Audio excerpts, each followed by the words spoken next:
मोदी के पास दिल्ली पहुंचा सीएम योगी का फोन। 10 मिनट हुई बात, क्या योगी को देना पड़ेगा इस्तीफा? इस महिला के श्राप से खत्म हो गया अतीक अहमद का परिवार। शादी के 9 दिन बाद हो गई थी विधवा। अतीक अशरफ को मारने की सुपारी किसने दी पता चल गया। 48 घंटे होटल में बैठकर तैयार हुआ था प्लान। इधर अतीक अहमद को दफनाने की तैयारी हो रही थी, उधर सीएम योगी ने सीधे पीएम मोदी को फोन मिला दिया। वैसे तो योगी को सीधे दिल्ली जाना था, लेकिन हालातों को देखते हुए फोन पर ही बात करनी पड़ी और इसके बाद यूपी से लेकर दिल्ली तक खलबली मच गई।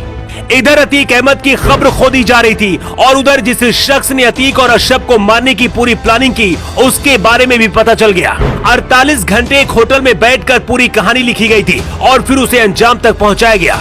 जिसने अतीक अहमद को मरवाया वो कौन है आपको बताएंगे, लेकिन उससे पहले आपको बताते हैं उस महिला की कहानी जिसके श्राप ने अतीक अहमद के परिवार को खत्म कर दिया। ये वो महिला है जो अतीक अहमद को खत्म करने के लिए पिछले 17 साल से लड़ाई लड़ रही थी। अतीक अहमद को बर्बाद करने और खत्म करने के पीछे सबसे बड़ा हाथ पूजा पाल का है। शादी के 90वें दिन ही पूजा पाल के पति राजू पाल की हत्या अतीक अहमद और उसके भाई अशरफ ने करवाई थी। पूजा पाल बहुत गरीब घर की बेटी है।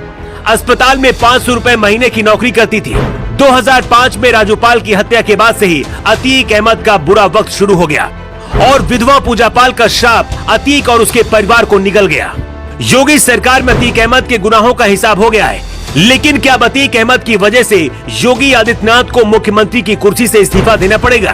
क्या दिल्ली से संदेश आ गया है और ऐसा क्यों होगा, इसकी वजह चलिए आपको बताते हैं। अतीक अहमद केस में अब असदुद्दीन ओवैसी की एंट्री हो गई है। ओवैसी पूरे देश के मुसलमानों को अपने पक्ष में करने की कोशिश कर रहे हैं और अतीक अहमद के जरिए हवा बनाकर योगी के खिलाफ बहुत बड़ी साजिश रची जा रही है। ओवैसी ने कहा आज बीजेपी सत्ता में है तो कल कोई और होगा, तब क्या होगा? जश्न तब मनाओ जब कोर्ट सजा देगा। हर किसी को आप गोली मार देंगे तो फिर अदालत क्या करेगी? इंदिरा गांधी, बेअंत सिंह, महात्मा गांधी, राजीव गांधी के हत्यारों को भी कोर्ट से सजा मिली थी।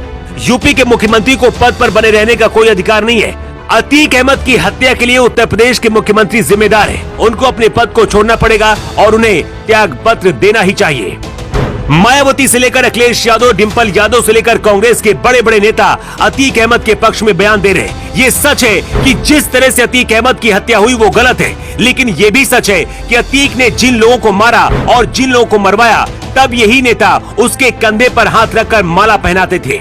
हर किसी को पता है कि यूपी से योगी को हटाना आसान नहीं होगा, तो क्या अतीक को मोहरा बनाकर योगी को बलि का बकरा बनाने की कोशिश की जा रही है? सूत्रों के हवाले से खबर है कि योगी आदित्यनाथ ने पीएम मोदी से सीधे फोन पर बात की है और पूछा कि अब आगे क्या करना है, क्या मैं इस्तीफा दे दूं?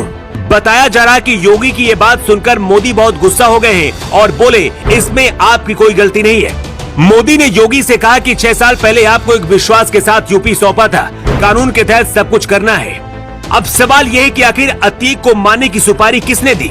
अतीक और अशरफ को मारने के बाद हत्यारों ने धार्मिक नारे लगाए। ऐसे में यूपी सरकार और मुख्यमंत्री के खिलाफ ये कोई बहुत बड़ी साजिश भी हो सकती है। अभी तक जो जानकारी मिली है उसके मुताबिक हत्यारों ने एक होटल में बैठकर 48 घंटे में प्लान तैयार किया था। हो सकता है योगी सरकार को बदनाम करने की नियति से किसी ने ऐसा करवाया हो, क्योंकि जिस तरह से योगी आदित्यनाथ से मुख्यमंत्री पद से इस्तीफा देने की मांग की जा रही है, उससे तो यही लगता है कि योगी के खिलाफ कोई बहुत बड़ी प्लानिंग की गई है। क्या आपको भी लगता है कि योगी को इस्तीफा देना चाहिए? आपकी क्या राय है कमेंट बॉक्स पर लिखकर आप जरूर बताइएगा। योगी के लिए ब्यूरो रिपोर्ट।